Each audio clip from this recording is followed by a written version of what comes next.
welcome back to my channel. My name is Carly Stevens and this is English Nerd. So a few months ago I did a video about the 10 fiction tropes that I like the most, and I would encourage you to check that out because it's easier for me to think of tropes that I like than tropes that I don't like, actually. This might surprise some people because I do have really strong opinions, likes and dislikes as far as books and movies and generally stories go, but I decided that I did want to have a follow-up video with 8 tropes that I cannot stand. So if you're not already aware, a trope is just something that tends to come up in a lot of stories, a particular type of character or situation, or just something that is recurring in a lot of stories. So here are 8 things that I just can't stand, and we could do with less, having less of these. Number 1, and these are in no particular order, they don't build up or anything like that. Number 1 is the man-hating feminist. So, I don't know how long ago it was, maybe the 90s or so, but there was a switch, especially in fantasy, between going from more of a misogynistic view of women, just as trophies or objects to be saved, or, you all know how that goes, to trying to kind of compensate for that by at least some people going 360 in the opposite direction. So now what we have are these women who, in order to be strong, it seems like, hate men. I can see what they were doing. I mean, okay, on the one hand, is it good that they tried to subvert the previous trope? Yeah, sure. But I heard somewhere, and I wish I could remember who to attribute this to, that rearranging your prejudices don't make them any less prejudices. So I can't stand that. I find it so annoying, and it's so popular nowadays to have these really strong, intense female protagonists who just think that men are idiots. And I don't think that does a service to anyone, really, men or women. It's more of an individual thing rather than a whole gender split, which one's better and which one's worse. Look at the individual, do not look at the gender as a whole. If you do, you're doing usually something wrong. So that one's a big one. It irritates me. I see it in the Eye of the World series. I see it in almost every young adult fantasy that I read. There's a little bit of that in Red Queen. Anyway, books that I like, and yet still they have this, and I can't stand it. Number 2, the second trope that I do not like is Clueless Fathers. So this kind of goes along the same lines. Instead of having the father being the one who's always right, in the Leave It to Beaver era, well, as far as I know, the 90s, because that's when I grew up and was a kid watching some of these things, there was a switch from having the father know everything and be the one to go to always for advice because he was almost flawless, to having him be the complete idiotic buffoon. And if you really wanted any sort of good advice, the better person to go to is mom. I mean, every Disney Channel show for the last 15 years has done this, maybe longer, and it just irritates the heck out of me. It irritates the heck out of me. I mean, are some fathers buffoons? Of course, because there's so many people in this world. But is every father a buffoon? No. No, he is not. So having a mix, at least, I think would be better than kids repeatedly getting this message that men are less capable of doing life things than women are. Now, this isn't going to be all about subverting feminism, if you're concerned at all. These are just effects of that feminist movement that I think have been really harmful, and I would like to see go away in favor of something that is healthier for all. Okay, so I have my list right here. Number 3, number 3 is insta proposals and insta marriage at the end of movies. Maybe it's lame, but at the end of rom-coms, I tend to think, okay, that's so nice, that'll last, or, I give it a month, because I I don't think I'm that cynical. But sometimes, I mean, you're watching a Hallmark Christmas movie around Christmas time, as you do, as I do, all the time. And sometimes you think, oh, they have really good chemistry, how cute and sweet is that? And other times you think, oh, look, two moderately good-looking white people who are in the same physical space, so therefore must fall in love, question mark? There's no actual chemistry there, and I just can't stand it when people just meet each other. There's not even that much chemistry, and then suddenly there's a proposal or a marriage at the end.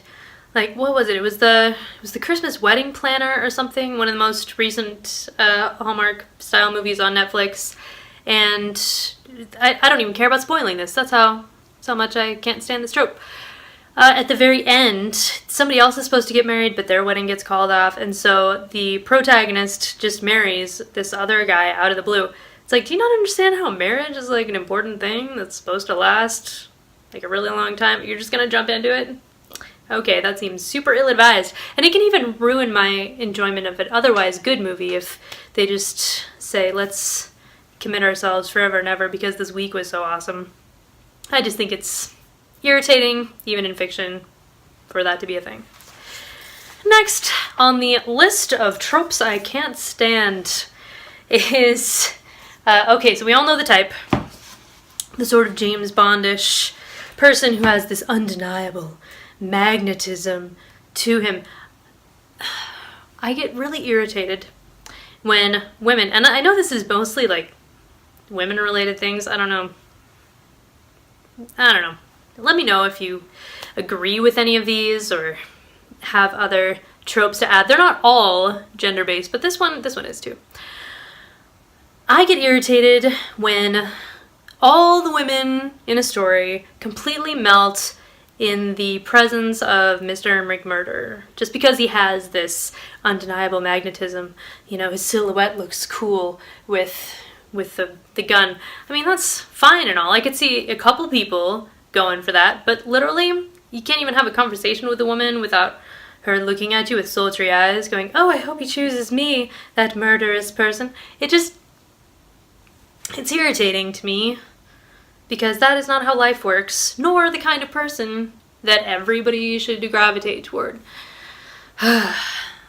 If you've watched Mystery Science Theater, and you should, there is one in particular that exemplifies this nonsense trope, and that is Deathstalker 3, Deathstalker and the Warriors from Hell. I would highly recommend it. You will hate it, but also love that they're making fun of it, because that's how Mystery Science Theater works. There are the chairs, and you can see the back of the three characters as they're making fun of the bad movie. Anyway, Deathstalker, a super annoying, arrogant murder monger, and all the ladies just can't get enough, and I'm perplexed about why. This video is getting kind of long, but hopefully you're just hanging in there with me. Okay, number 5 does not have to do with gender roles, and everybody breathed a collective sigh of relief. It is when the church or another organized religious organization is portrayed as overtly cruel and evil, especially when they're like self-aware about it, like, ha ha ha, yes, we are the church and we're coming to crush you. This irritates me for a couple of reasons. One, as you may know already, I am a Christian, so seeing, my church discriminated against in that way is irritating. But I can handle the church as a villain. It's not like the church is flawless, or organized religion in general has never done anything wrong. Everybody knows that is absolutely false. The irritating thing is when it's so obvious what the agenda of the writer or the director is, because the people themselves within the religious organization know that they're evil and know that they're wrong, and they just want to oppress people. I think it's bad storytelling. I just think it's poor storytelling. Like, for instance, the most recent example I saw of this was the Robin Hood movie that just came out. You probably didn't see it because not that many people did. It had some good parts to it, but one of the issues that I had with it was that the villain was so one-dimensional. He was like, hello, I am evil, and I'm here to, suppress goodness and kill innocence and, use use religion for my own twisted purposes, because we all know it's a hoax. I mean, like, if you're a bishop or whatever he was, even if you are a terrible person, at least add some self-deception to that, or add some depth to the character, instead of being so, you know, sitting in a chair, stroking your cat with a glass of wine in your hand. I just think it's poor storytelling. You can make the church the villain if you do it well. I don't mind that. It's just when people don't do it well to fulfill their own agendas, that irritates me a whole lot. I mean, I was laughing through that movie, but also I was irritated. Okay, the next one is Senseless Tragedy. Okay, so hear me out. All of you, I can tell already. All of you are saying, but there are so many good books that have tragedy. Of course, yes. I completely agree. I mean, I have, you know, I love Iago, for instance, this book that I just got. And it is really, really sad. It's based on Othello, which is a tragedy, of course. I love Shakespearean tragedies. I love a lot of books with really sad endings. Tale of Two Cities, 1984. Books that don't end happily. I'm okay with tragedy. What I'm not okay with is senseless tragedy. The difference I see is that meaningful tragedy is going to contribute to the themes of the book. It's going to make you think and, you know, reinforce the importance of humanity in general, even though this person may have fallen. That is okay. But what I do not like is when a book is otherwise unremarkable, or maybe even if it is remarkable, and there is a tragedy just to make the audience cry. Like, that's the only reason. The only reason is to make them feel things. Not really to make a point or show the beauty of life or anything like that. It's only to manipulate the audience. I get super irritated by that. Nicholas Sparks, I'm looking at you. Your writing is poor, and I don't like how we can all expect some kind of senseless tragedy to take place solely for the purpose of making us cry. At least give us something meaningful to go with it. Don't just kill off a character for the fun of it and to kind of smile to yourself as you see everyone reading your book or watching your movie in pain. It's just, I'm not there for it. Not there for it at all. Okay, next one. Oh yeah, yes, on my list here. So this one, I might hear about this one. That's okay. I also don't like when the military comes into a story cackling about how much it hates trees and infidels and all things good, and basically they just come with a sense of violence and a lack of common sense. So God, this kind of, like,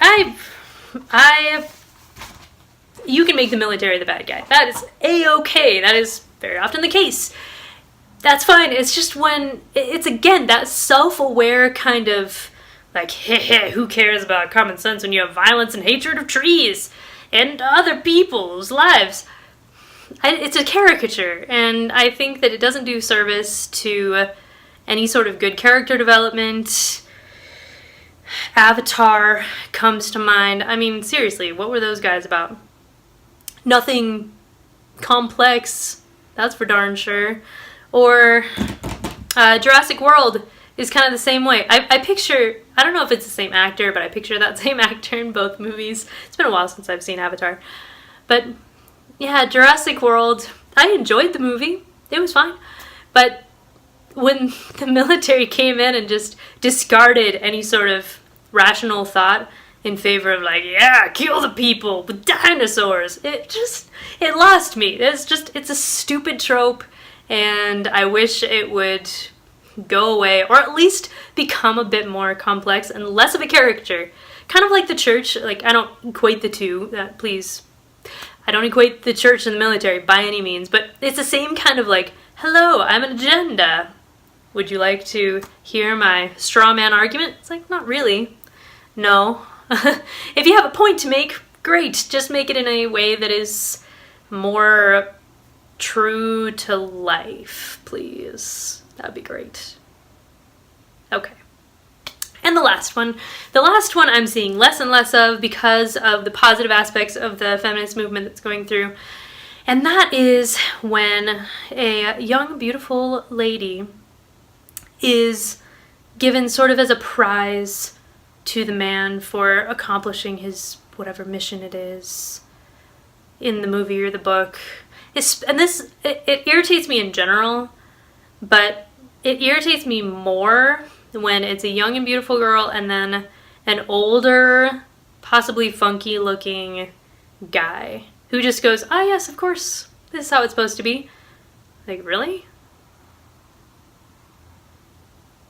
I feel like in real life she would have something to say about this, but in these books and movies, nope.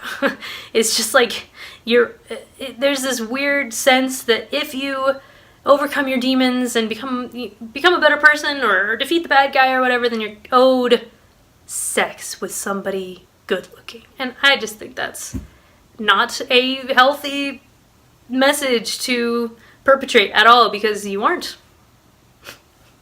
The end. So those are 8 tropes that I would like to see less of in books and movies because they irritate me. If you're wondering why I had very few examples to show you, it's because I don't buy things generally that include these tropes because they irritate me. What are some of your least favorite tropes? Include them down below. And don't forget, if you like reading fantasy, I am giving away a free fantasy book from now until July 2019 every month for people on my author newsletter subscriber list. So if you sign up, you'll automatically get a couple chapters of my debut novel coming out in July, and you'll be automatically entered to win each and every one of those books. So I'll include the link below if you're interested. Like this video if you liked it, subscribe if you haven't, and I will see you next week. Bye.